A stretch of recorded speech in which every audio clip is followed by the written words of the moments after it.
So I really want to begin on time and have all the meetings begin on time and not wait and wait and wait and wait because you LC's. know, who are we waiting for? That's somebody that, I don't know. So I'd like to welcome everyone. Welcome to the board, all of our board members that are here, and a huge welcome to Dominique Gustin, who is our speaker today. I am so happy to see your faces. Um, so before we hear from Dominique, I'd like to take a moment to introduce myself. Some of you know who I am already. My name is Lorraine Glessner, and I am serving as interim president of the board. I am thrilled and honored to have accepted this position, and I'm looking forward to introducing some very exciting new changes to our organization. As I mentioned in the last newsletter, if you read the president's letter, that was me. I would love to hear any suggestions that you may have for improvements or offerings for our membership. We're looking forward to making CAA a much sought after collage organization, even more than it is now. So one of the first changes that I've made is to these meetings that we formerly known as our general meetings. And from today on, these meetings will be reserved for our wonderful speakers so that we can relax and really dig into their presentations without having to worry about so many other things on the agenda. In place of the second half of our general meetings, we are offering a new social opportunity for our members called CAA Socials. And I'm so excited to announce that our first one is scheduled for Wednesday, February 11th, 7 p.m. Eastern, 4 p.m. Pacific. They will be recorded. They are dedicated time for our members to come together to share, create, chat about all things collage and art inspiration. I will be leading the first meeting, and several other board members will be in attendance. Our first session in February will focus on member introductions. So that should be really fun. We're also going to work on some collage inspiration and an art share. So it's really just getting to know one another.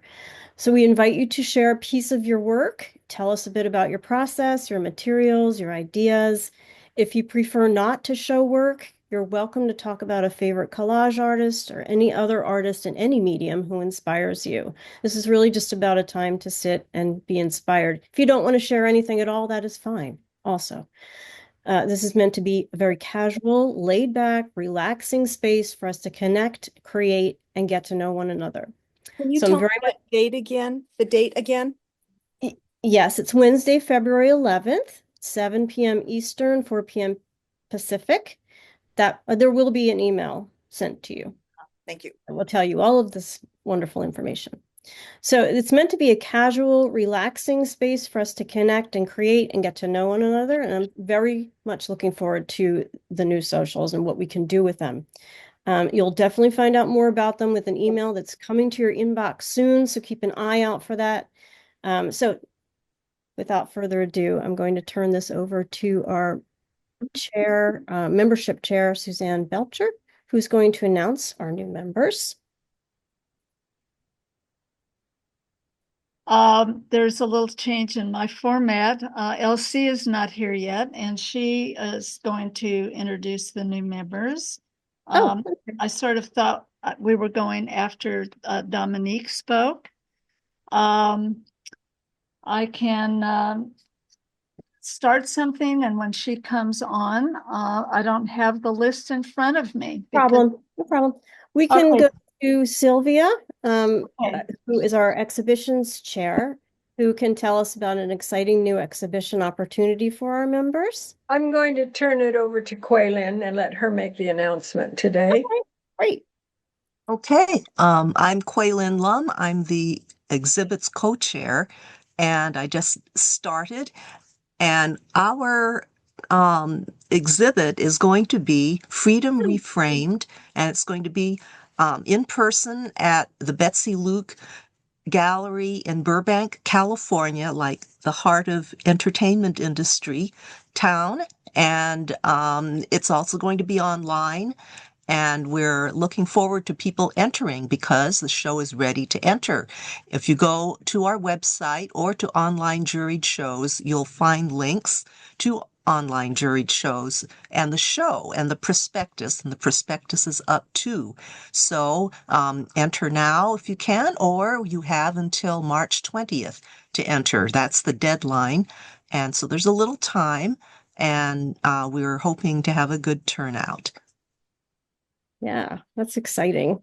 It is. Always in-person exhibitions these days are always so exciting. I mean, even though Yeah. they've been going on forever in life, but after COVID, all we had was virtual at any rate. Yes. Okay, well, I can go ahead, Oh, are so you ready, Suzanne? Oh, I'll great. go ahead. Great. I'm sorry she's not here. So, Suzanne, hello, I'm here. Oh, okay, we No, didn't, I've been here since it started. For some reason, my phone thinks I'm driving, so it's put me in safe mode, okay. and I well, don't know why. All right, well, good. All right, well, I'll start and then you can finish. Okay. Okay, so thank you, Lorraine, and Happy New Year, everyone. As we heard, so many new and exciting things for CAA members moving forward and onward this year. I want to let you know that I will be gently stepping back once again in my lengthy position as membership chair. My former co-chair, Patrice Goldberg, was to have taken over from me this year when she suddenly had to resign due to health issues. She's doing okay, by the way. So I have loved my time welcoming members to CAA and being a member of this fantastic board.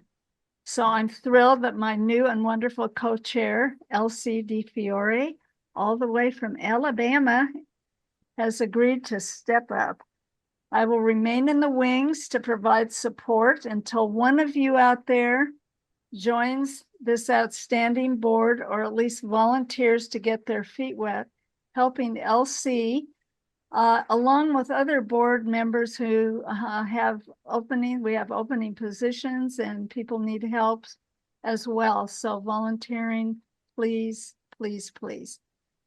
So before I turn the meeting over to LC to announce and welcome our newest members, I want to take a couple of moments first to acknowledge and thank my dear friend, Sylvia Golden, who was our fearless leader driving CAA for several years. And we're excited for Lorraine to be here with us now to move us forward to new horizons.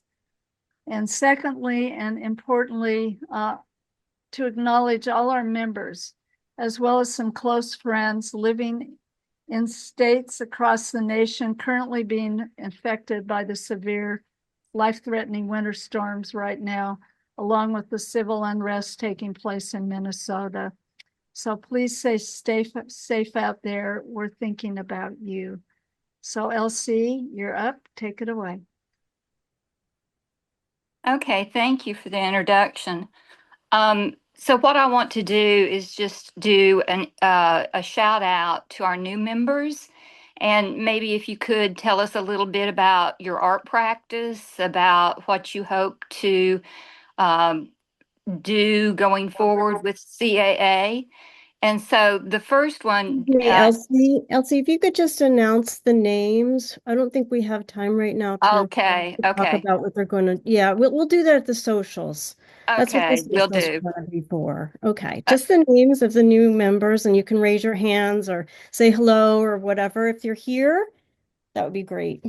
Thank you. Okay, okay. The first, and this is in no particular order, is Susan Carroll. Nope, don't look like she's here. Okay, and the next is Allison Fass, Fass. I hope I said that correctly. I know Allison. Yay. LC, say where they're from. Like Susan Carroll is from Carmichael, California. Do you have where they're from? Not in front of me, just a sec. Okay, so you can say the name and I'll say where they're from. Okay, Allison is from California, right? She's Yeah. from Towson, Maryland, is what I know. Oh, okay, Towson, Maryland. All right, Carol Forrest, Sacramento, California. Sonny Patton, is from Aurora Grande, California. And Craig Thompson. He's from Seattle, Washington. And we have a brand new member, Tanya Michaela, from Sherman Oaks, California. She's a member of LAEA with Huilin, and she's a very talented artist. Yes. I want to say hi to Floor. Who's a new member at the first meeting, I think. I don't know if any of our new members are I here. don't think anybody's here, but you know, That's okay. Well, we'll meet. Hopefully they'll be at the new member. look at the, we never know if members or people are joining to enter the show, because you have to be a member to enter our exhibits. So sometimes we don't know if a surge of membership is due to that. We'll see. Well, we'll hopefully they'll join for many more reasons. So thank you so much for that. And thank you to our new members. Welcome to everyone who is here and who's just joining us a little late. So I think we are all set now for Dominique. So let me introduce our wonderful new speaker today. I am so excited to introduce Dominique Gustin. I discovered her work last summer in Vermont while I was teaching one of my encaustic retreats there, and I've been a huge fan of hers ever since. Looking at her work, I think, is like falling into a dream, sometimes whimsical, sometimes slightly nightmarish. And she always brings a very quirky sense of humor to her work also. She is a multidisciplinary artist working across photography, digital, and mixed media, encaustic painting, poetry, contemporary collage, video, and sound. She's well-versed in all of those things. She studied at the School of the Art Institute of Chicago and has been making art and working in the arts for over 30 years. She lives in St. Johnsbury, Vermont.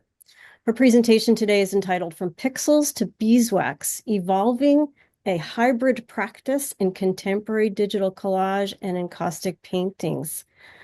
If there are questions for Dominique during her presentation, please type them into the chat or hold them until the end of the talk, and we'll get to them at the end. Welcome, Dominique. Thank you for being here. Thank you, Lorraine, and hello, everyone. It was an unexpected pleasure to receive an invitation from Collage Artists of America to share my work and my creative process. And I look forward to hearing from people at the end. So I'm just going to figure out how to share my screen here. Make sure that I get the right one up. All right. Can everyone see it? Does that? I see it. Looks good. Great. So as Lorraine explained, I'm a multidisciplinary artist. I work across photography, digital and mixed media, encaustic painting, occasionally video, sound, and poetry. I studied at the School of the Art Institute of Chicago. I've been making work for over 30 years. And today I'll be sharing how my work has evolved into a hybrid practice that moves between digital image making and the tactile world of encaustic painting. So here are some recent examples of my photography, contemporary digital collage, and installation work. On the left is an image titled Unnatural Light. It's a photographic self-portrait that I've digitally collaged with moths that are gathering on my back using Photoshop. And the image to the right of it is titled Absenthood, and it features a photo that I took of my sister, my little niece on her lap, and my nephew in their living room. And here I've used Photoshop's generative AI feature to add the cloud, and the rainbow was added using various Photoshop tools and layers. These two portraits were part of an installation exploring the social impact of technology and unnatural light, and the full series and other work that's like it can be viewed on my @Dominique Art Space Instagram page. And because I have a very hybrid practice, I created Somnmigratory Studio to share solely my contemporary digital collage and mixed media encaustic paintings. I have a separate social media page for this work. It's at Somnmigratory Studio. And this work leans heavily on symbolic storytelling, magical realism, myths, imagined narratives, all of which provide me with a way to imagine, dream, share a joke, or talk about difficult things sideways using animals, flowers, and myth. Quail looking for lost glasses, bees working nursing shifts and surveying fields for future blossom counts and yields, cats dreaming. These are small, intimate stories that carry emotional or political weight without being didactic. Often the work begins with a feeling, something beautiful, impossible, absurd, emotionally resonant, or quietly political, as in the muck waders for deep rhetoric and shallow waters, and adaptive couture, the fortress. And these are from my Things to Help Over the Next 3 Years series, and at the bottom of the right of the screen. And then above it, some examples from my Sainted Cat Lady series. On the left is Saint Bertie in the judiciary, and to the right beside her is Saint Maisie and her staunch gourmands. Very early in my practice, I combined photographs, Xerox copies, drawing, painting, and physical layering. Here are a few examples of some of my earlier works. In around 2000, I began enlarging photographic images and printing them on canvas or heavy fine art paper, excuse me, and then painting directly on top with acrylic paints and medium. And this was my first sustained exploration of image as ground and photography not as a finished object, but as something to be transformed. So I love the immediacy of the process, the collaborations with willing friends and family in photo shoots. My sister becomes a scout bee at the top. Below, an image from the photo shoot became her pouring tea in the tall grasses. A few years later, I found a stack of vintage magazines and began painting over these as well. At the top right is a painting called The Ladies, and on the bottom left is Springtime Serenade, waking the bees kind of in a beautiful way. Birds and bees frequently find their way into my work. Um, so sourcing images, I'm sure as a lot of you have experienced sourcing images from magazines and my own photography, it comes with limitations, right? So especially regarding scale, as well as finding just the right elements for a piece. So I began using Photoshop to scan images to make digital files so that I could resize the image elements and also so I could print in multiples. And I was introduced to encaustic painting through a workshop in around 2009, and I completely fell in love with the medium. It's derived from beeswax and damar resin. Encaustic painting is extremely archival, and it's just gorgeous. The surfaces they're luminous, they're translucent, but layering collage elements into the wax can be problematic, as encaustic doesn't always behave politely.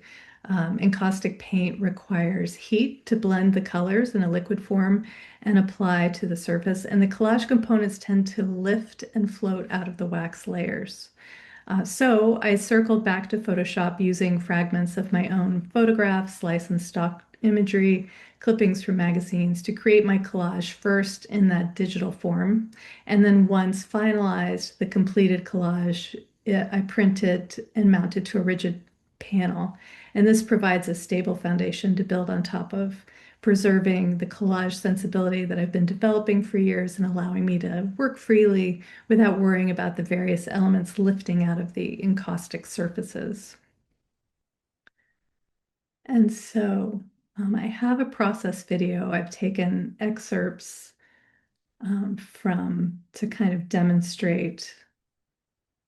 If I can figure out how to pause here. Here we go. So today, my digital collages draw from, again, multiple sources, my own photographs, licensed stock imagery. I use AI-generated fragments. We'll take a look at that through this particular painting process video. The painting here that I'm showing is titled Rain Visits Eleanor's Garden with her elemental chickens, Hester, Clara, and Ava. And it really helps demonstrate the process more clearly. So this is the completed painting. And I'm sure, as many of you also experience, sometimes you have an idea beforehand, and sometimes it evolves as you go. The visual narrative comes together. So this is one of the latter. I was inspired initially by a photo that I took one evening of shadows falling on my legs while I was letting my dog out one summer night. And I took the image and I uploaded it into AI with a prompt to use the image and create a woman standing in a garden with bare feet.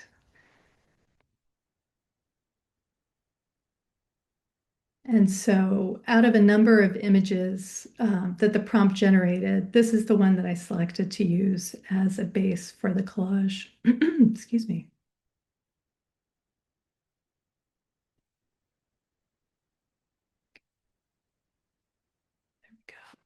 And you'll see that the hand is really not much of a hand, but it's just serving as that kind of the ground and the base. And I realized that I wanted to have her in in a garden. So I had started generating prompts for gardens and came up, this is the one that I selected. And so I pulled that into Photoshop and I adjusted the lucency, and it's a layer. So then I played with the scale, the size. I added filters to adjust the saturation, and then I brought the image forward so that it was more clear, and the garden was in the background. I generated a hand and found one that I really liked. Hands are very difficult, and I'm not a very sophisticated AI prompt user. The technology is really taking off. So I'll oftentimes take a photograph of someone's hand the way I want it. I'll either use the hand, the photograph image of the hand itself as a hand in the collage digitally. But in this case, I found one that I really liked. So I added that. And then I wanted to give it a dressier element. I thought that this might be kind of the embodied goddess in the garden. So I generated some garments and decided to cut out this cuff from this very decorative embroidered piece. And so I scaled it down and adjusted the tone and the color and added it to her wrist. I decided that I wanted some chickens to be with her, kind of her assistants. I added a layer of water puddle that they were standing in to give it that the idea of rain. I knew that I wanted her to be kind of the embodiment of rain. So then I started generating images of water, aquatic environments, and cutting out sections of the images to create a garment for her in the painting. And this video kind of shows just trying different segments to apply to her figure. Here's a landscape, and I took just the cloud and tried that out. I really wasn't happy with that, and found finally a stormy landscape that I liked, and ended up taking a few different segments. And I really liked how the light is coming down out of the top right of the figure. Next, the chickens. I knew that I wanted them to represent the elements. So the red chicken became kind of literally the fire chicken. So the pictures of wildfire clipped out a section of that for the chicken. I created some cloud and sky images so that I could get a piece of cloud to apply for the white chicken. And, with collage and appropriating images, you find something that is very inspiring that you it wasn't in your thinking beforehand. So it's one of the things that I really love about using generative AI, is kind of being able to go down these rabbit holes of images. So here I've taken out that sky, the cloud, resized it, and cut it out for the air chicken. The black chicken is going to be the earth chicken. And so again, I generated some different types of images. I don't worry too much about everything being perfect because I'm going to be painting on top of these collages once they're complete. So it kind of, I'm looking for the gist so that I can then develop it further. It's kind of the underpainting is the collage. And then I found a photograph of Rain. I wanted more than just a few ripples around her feet. So I ended up pulling a photograph, a licensed photograph of Rain, and then layering that into the collage. And then that takes us to the next part of the process here. So once the collage is finalized, just pause that. Using Photoshop, I make a print using archival pigment ink and fine art papers mounted onto the wood panel. And from there, the work becomes fully physical again. So then I can paint directly on top of the collage. I really love traditional media and painting, the texture, the depth, the quality of hand that makes the work feel more interesting, authentic, and real. The encaustic media cools and hardens very quickly, and you're able to incise color and carve areas to reveal the images underneath or add greater dimension and texture. So first I add the colored pencil, the things that you can't add once you've applied wax. And I'll go in with the pencil with graphite or oil pastel and touch up areas that need it or add something. And then once I've got that all the way I want it, then I apply a layer of clear encaustic and melt it and fuse it to the collage surface with a hot air gun, which melts it and makes that very luminous, shiny, glass-like surface.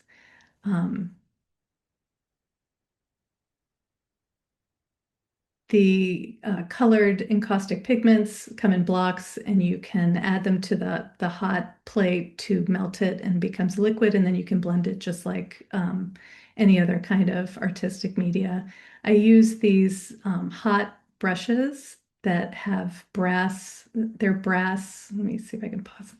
They're brass bristles, and they're attached to the hot tool. And so it's just a wonderful tool because you're able to mix the colors and apply it and add texture and depth and dimension. Sometimes I paint over the collage completely to, oh, look what I did. To find that. There we go. So I'm painting, adding areas. That earth chicken is getting the nice earthy textures and painterly brush marks. And so that's kind of how I lay the colors in. When you with encaustic, you have to fuse all of your layers together, and the hot brush tool lets you fuse just immediately without having to fuse it with the hot air gun, because that liquefies everything, and then you lose that shiny surface. Oh gosh, there we go. And once it cools immediately, and then you can carve into it. So then I once I'm done painting, I'll tidy up the edges. I carve away areas that might be obscured, parts of the collage that I want to be seen more clearly. In this case, I'm adding some little feather marks in the wax for the feathers on the hen. So you can do kind of you can work with the surface in multiple ways. Encaustic takes about a year to cure, and it tends to get hazy and cloudy. So buffing it really brings out that luminous quality. And that is really just so beautiful. And I'm tipping the painting again here so you can see that shiny, smooth surface of the sky and the water, and then the more textured painted areas of the garden and the hens. So thinking about the surfaces when I'm painting before I start of what areas I want to be that very smooth, shiny area, and where I want to add the textured marks or the paint or the heavier color or areas that I want to paint over completely.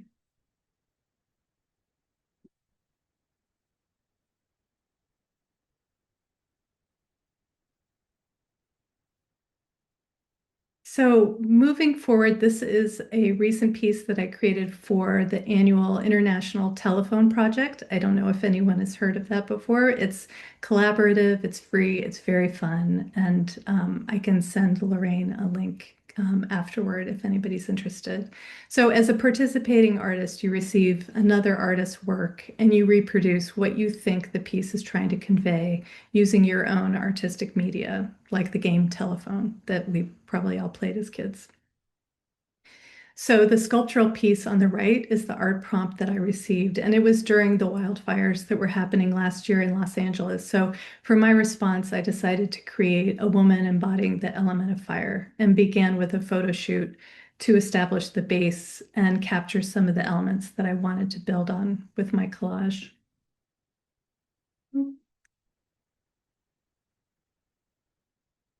Oh dear.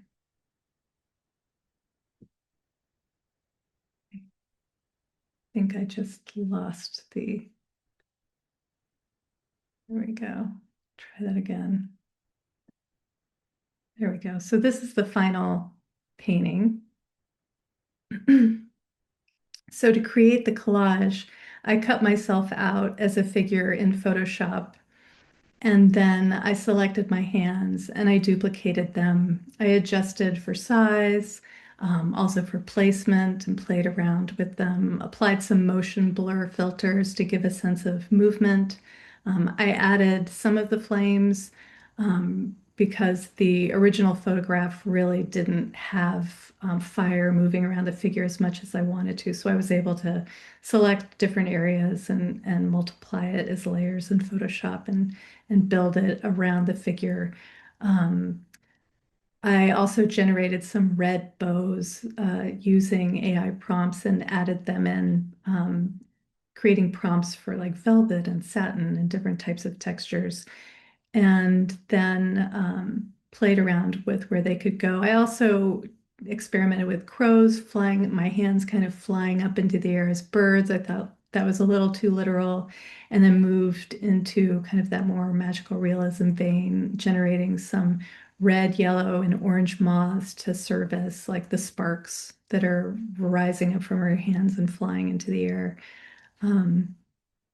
And then, once each one is its own layer, you can just do whatever you want to it until you get the composition the way you want it to be in the end. And then the next thing was to generate prompts for landscapes and also the face.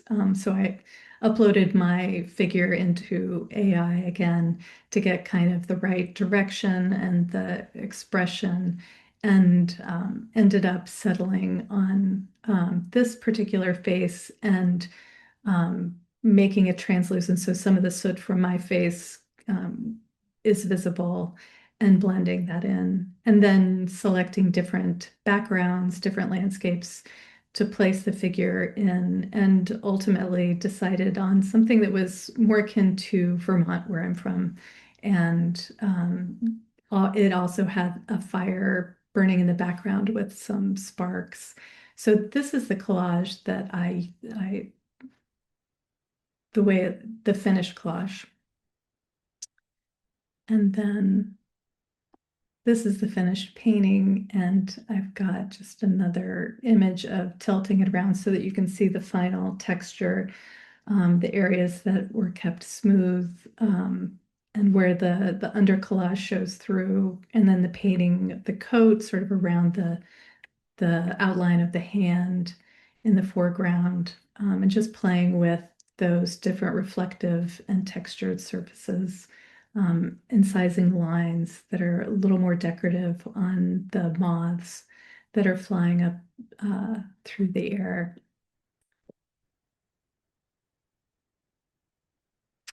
So that is how I work, and I really feel like at this point the practice feels integrated. The digital tools help spark the work. Every piece is shaped by touch, by intuition, and material attention. Um, and yeah, that's that's it for me. Wow. And just stop sharing. There we go. Everybody's free.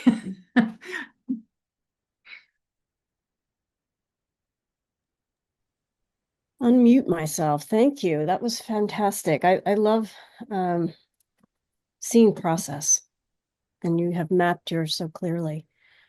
It's wonderful.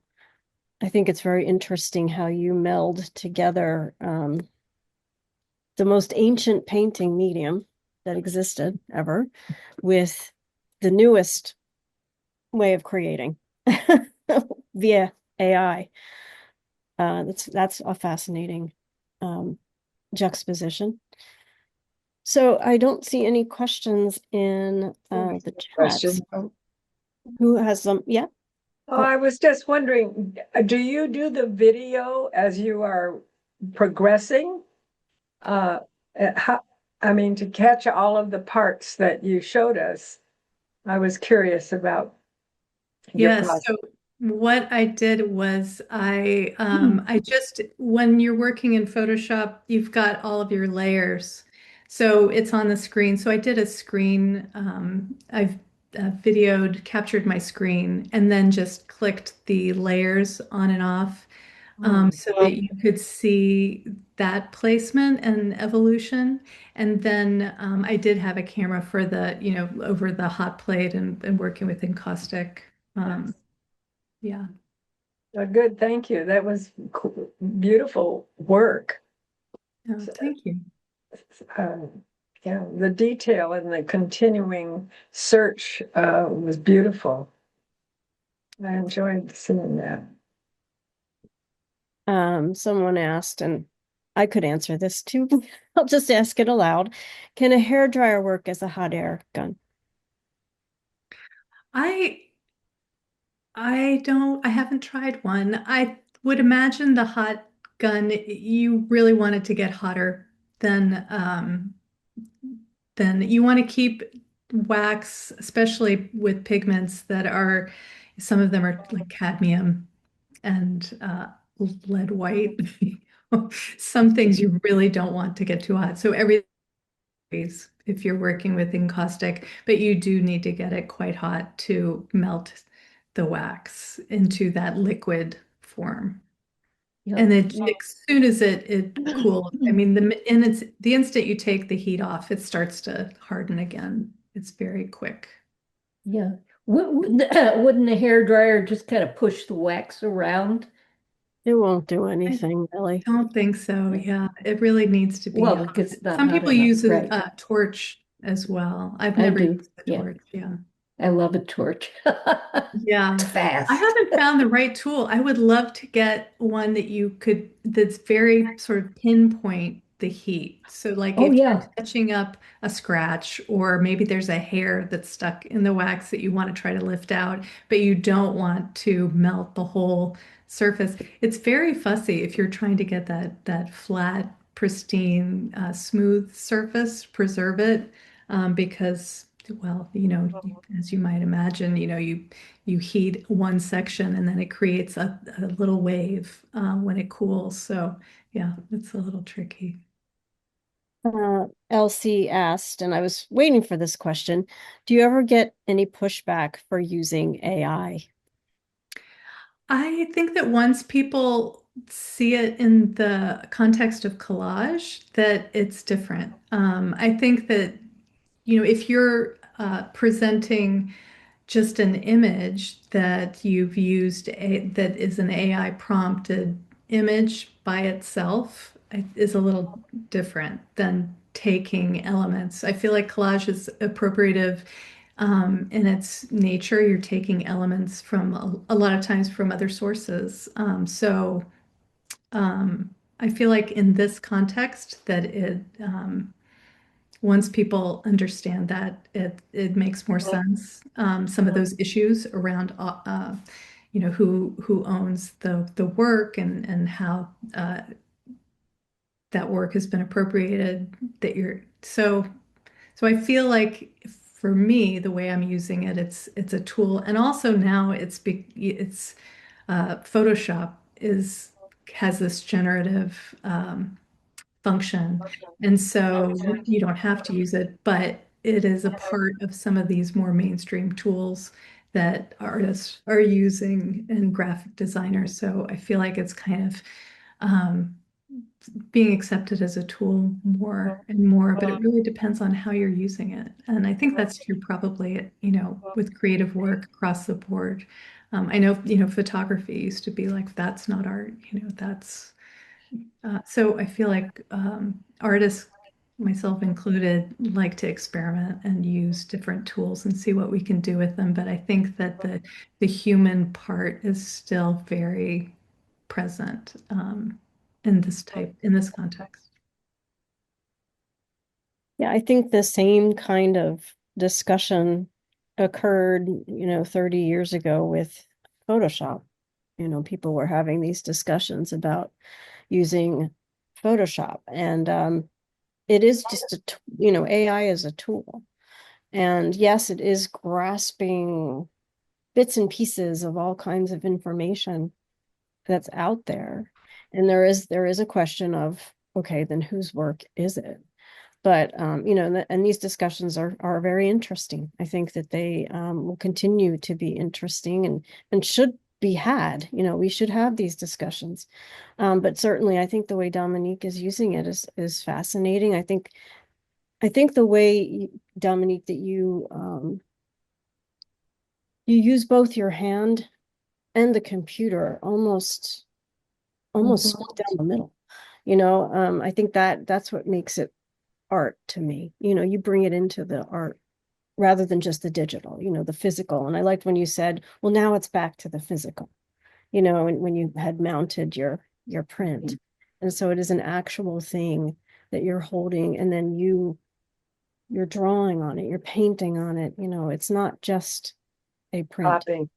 Yeah. That's, I have been very negative about the use of AI, but seeing the way she did it makes it very possible and acceptable to me, because she takes the element and fools around with it. She's not the pure image or a result of something from AI. So that's what we do in our other forms. If we cut out a face, we have to change it some way so that it isn't pure copy. Anyway, thank you, Dominique. I opened my eyes. Oh, good, good. Well, hopefully other people's eyes were open too. And that's why I thought it would be so interesting. Suzanne? Yes, I totally agree with Sylvia, because I too, with the image behind me, is photographically driven, and it is generative on the computer with my own images, and one borrowed image in there.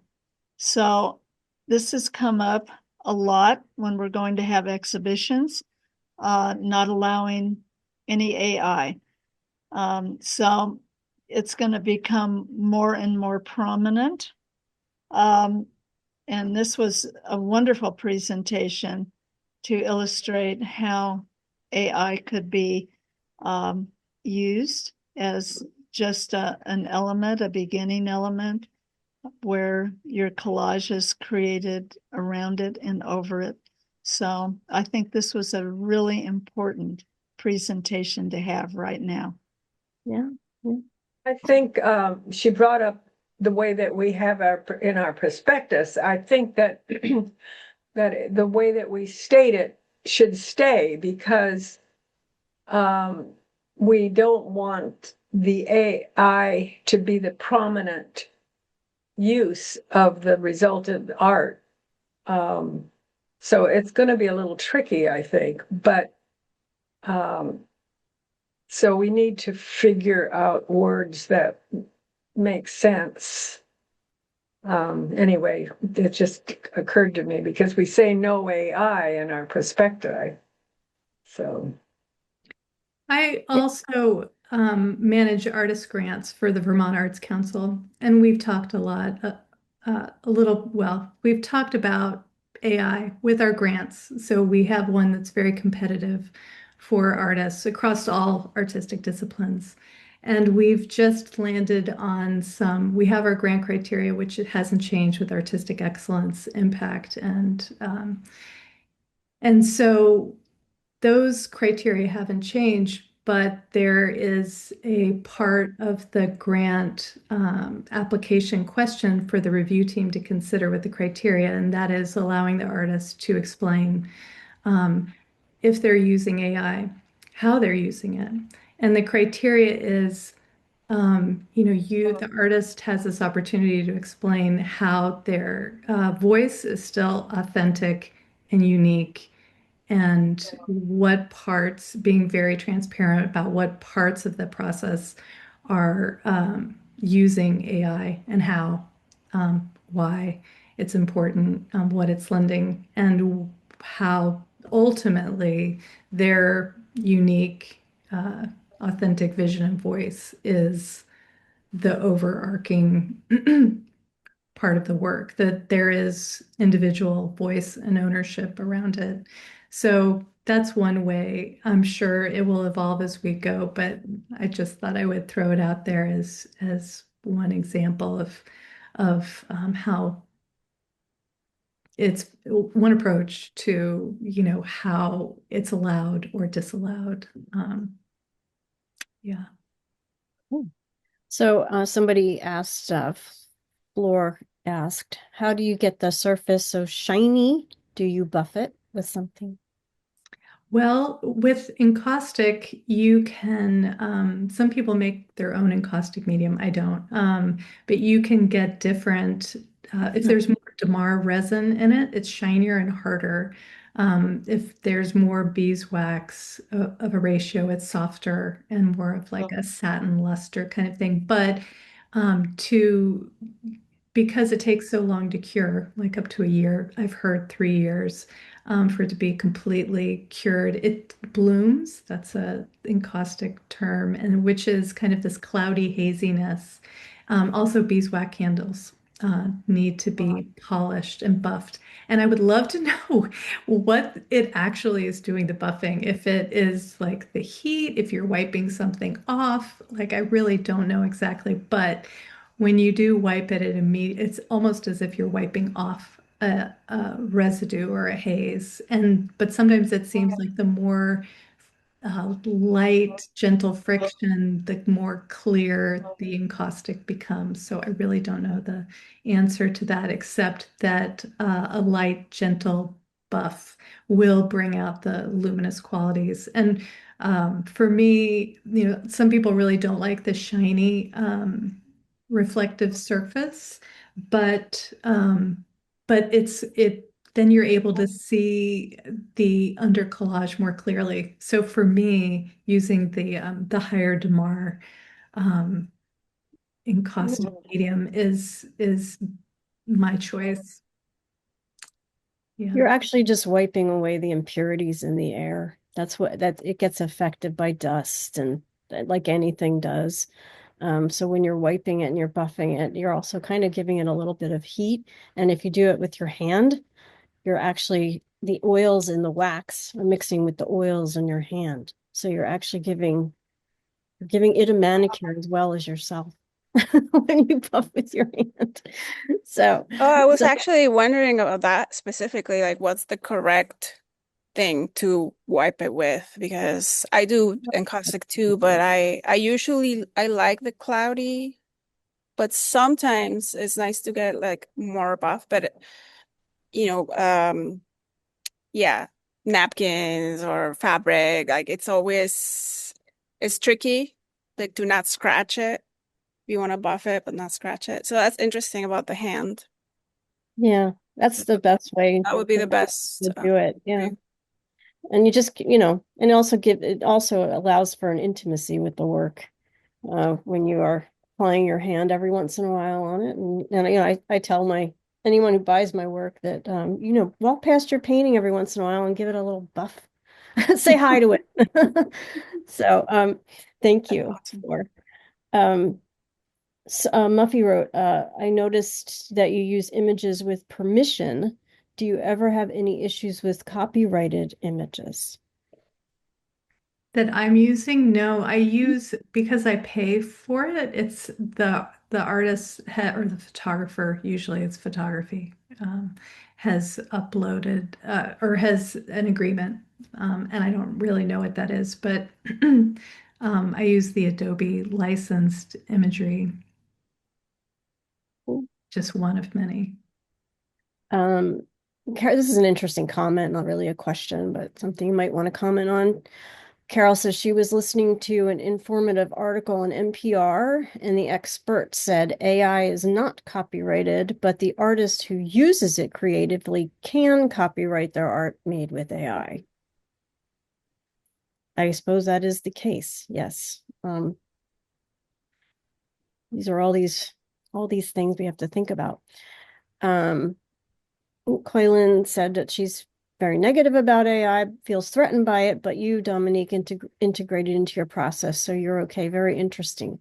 It would take a lot to convince her that we should allow AI in our exhibits, and the reason is that we don't know the process each individual artist uses. Well, yeah, I suppose. Quaylen also added that she likes the way you're adding the opportunity for the artist to justify their AI use in their explanation. Great. Excellent. Barbara asked, which medium do you use? I suppose encaustic medium. What encaustic medium do you use? I use the XD wax, the encausticose. Encausticose. Yeah. Is it a higher, do you know if it's a higher DeMar ratio than RNF? Oh, that I don't know. I know that you can on the packaging, the description of the different mediums, it said like this is a harder wax that has more really? shiny surface. Good. So yeah, I would check that out. RNFs is just the typical it's 4-to-1 ratio. And the XD, I think that's like extra. What does that mean? Extra density or something like that. It probably does have more DeMar in it. Allows for more buffability and shininess. Yours are really shiny. They are insanely shiny. Yeah, they're really pretty. And that shine allows you to look into the world. You know, it's like you are sort of slipping into this dream world that you've created in your with your collages and your imagery. So, you know, very, very interesting and wonderful to actually be in person. It's very difficult. You did a great job with your photography and your videography too, to show us the textures and things like that that are going on during your process.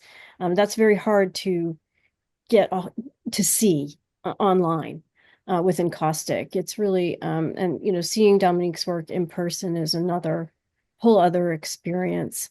So if you go to her website, you can see where she shows and hopefully get a chance to go and see it. Esther's asking, what is your orange background now? The background where I think. Me? I think so. That's what she's referring to, I think. Esther. It's the Wizard of Oz moment.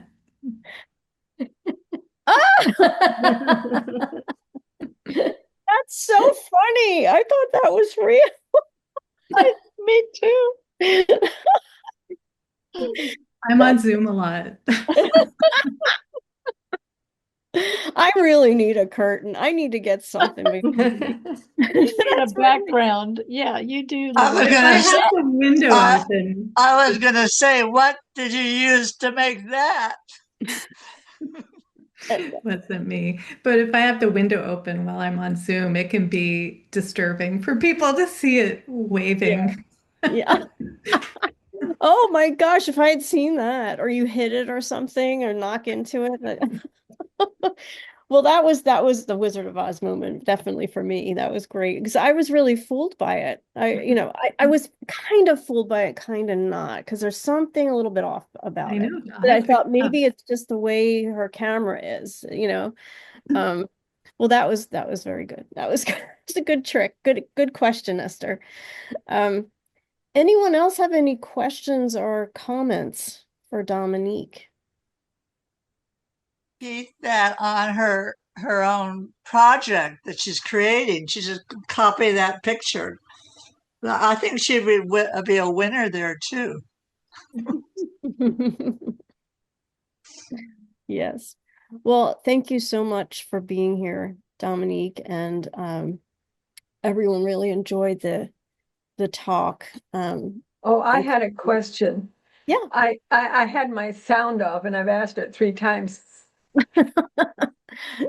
Dominique, I Yourself. want to know how you hung that up. I tried it so many times and I had a hard time finding a way to hang it. This? But yes. I bought this. It's a ratcheting pole, so it rolls up and down. It has a Well, kind of good. like a screen that rolls up and down. Thank you. Okay. So that's great. Suzanne? Yes, before you end the meeting,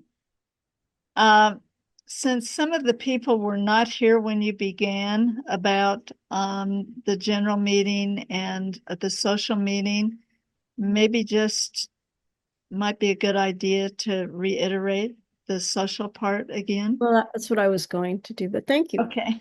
Um, I appreciate that. So last chance for questions for Dominique, because I think that was a very good talk and very good explanation of her process, or any comments or anything like that. Just want to make sure we get them all in. Okay, great. Robert, unmute yourself. Sorry? Robert wanted to say something. Oh, unmute yourself. We can't hear you. Right. We can see your Okay. lips moving. There he goes. Okay, now. Yes. Yeah, I was just wondering about, it was mentioned about an international telephone project. So I put my email address in there. I don't know exactly, didn't know how else I might get it. So Yeah, someone else was interested too in the telephone. Muffy was also interested in the telephone project. So I'm going to send the chat to you, Dominique, so that you can see some of these comments and you can have the emails Oh, for the people great. who are interested Yeah, in it. no, I'd be happy to share that out. It's a lot of fun, and it's really interesting to see all the work that is generated and how one informs the next. Yeah. Oh, great. Awesome. Excuse me, Lorraine. I Huh? usually post the chat on the website. Okay. So if you could send it to me along with the video, I can post them. Okay. Thanks. All right. All right. For those of you who weren't here, we are making a few changes to the general meeting. We just so that the general meeting can be for speakers only, and we can sort of focus on the speaker. And we're going to be having what we're calling CAA socials instead. And our first one is February 11th, and you'll be getting an email about that.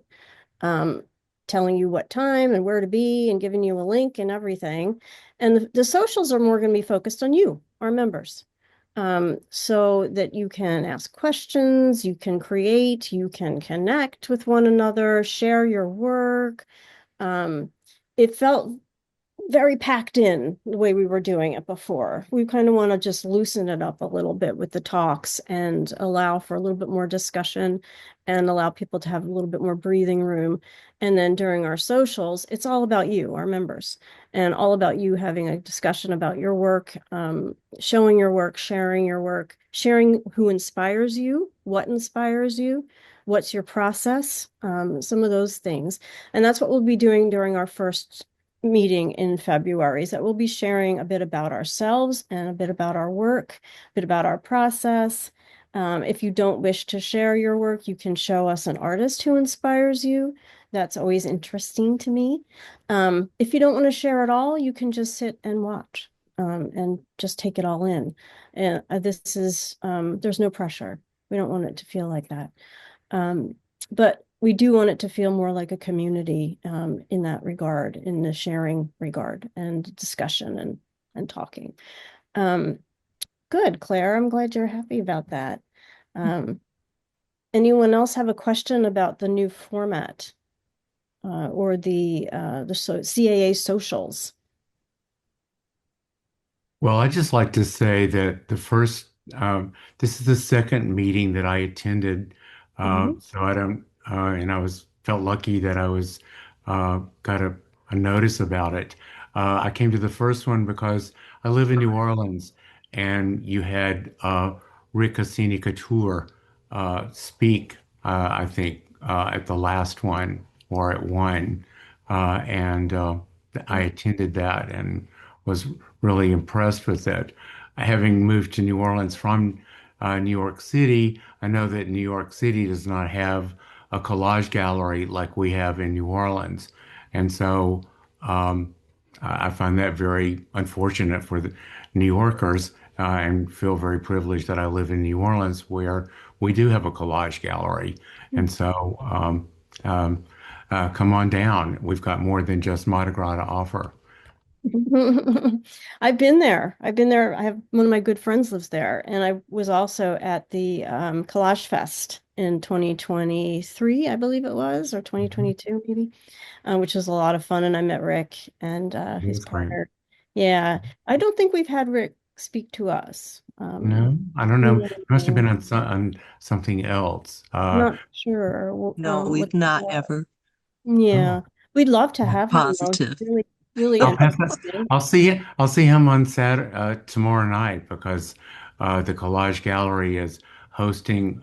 We have Mardi Gras season now, as per 12th night on Oh, January the right. 6th. We're Yeah. in Mardi Gras season, so the first parade is Chibacas, which is a very long parade, and the Collage Gallery is on the second story of a building, and it goes has a viewing balcony, and so. Rick's offering a party, and currently they have photography and collage, which I'm proud to say I'm a member of that particular group, being a photographer and more than a collage artist, but that's changing. Anyway, so yeah, that's something that they're doing with that. Well, hopefully it'll be not so cold. Is it cold in New Orleans for Mardi Gras? I guess it will be.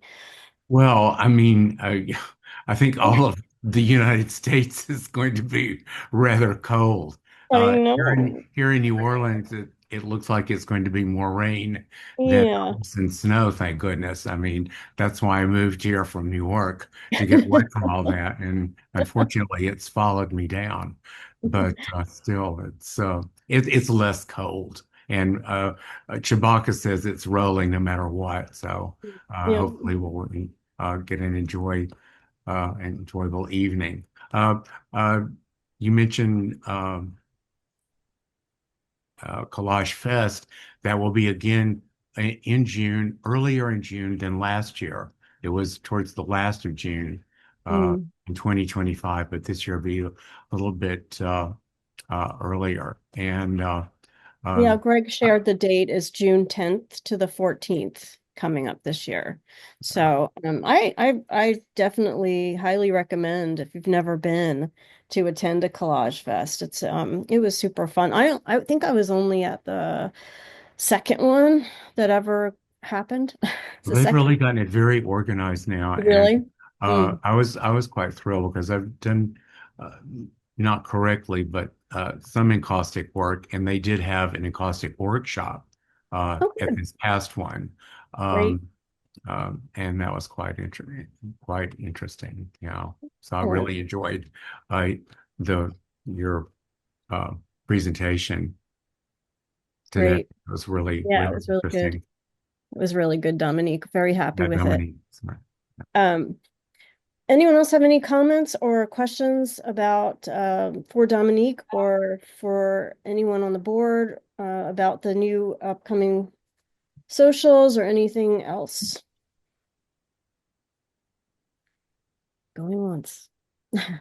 Lorraine, Sean. Oh, I did see Dominique, thank you. She posted the link for the telephone game in the chat. So you can, Yep. those of you who want it, there it is. 1201. There have been so many great comments. It's getting, Yeah. things are getting lost to me. Yes. Yeah, there it is. It's right. It's right. It's about 4 comments up from the last one. Okay. Yeah. Thanks So for highlighting that, this- Sean. And Robert, if you see Rick, please tell him I said hi. Oh, absolutely. Yes. Um, yeah, come and do an encaustic workshop. Yeah, I I'd love mean, to. it would be fabulous to see you present all the very interesting methods that you use. I will definitely tell Rick that for sure. Thanks. Sure. Thank you, Robert.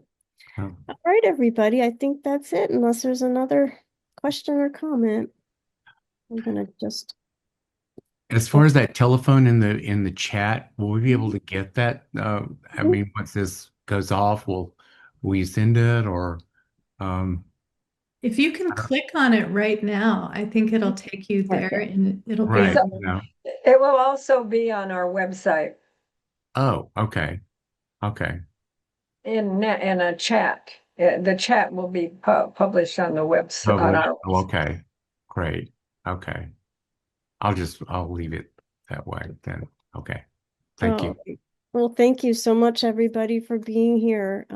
Many thanks to Dominique, especially, and to the board for being here and for all the work you do for our lovely community.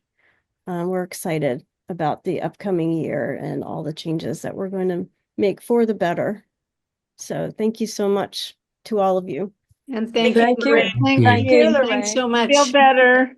To you, Feel well, thank yes. you, Lorraine. Thank you. Bye-bye. Bye. Bye-bye.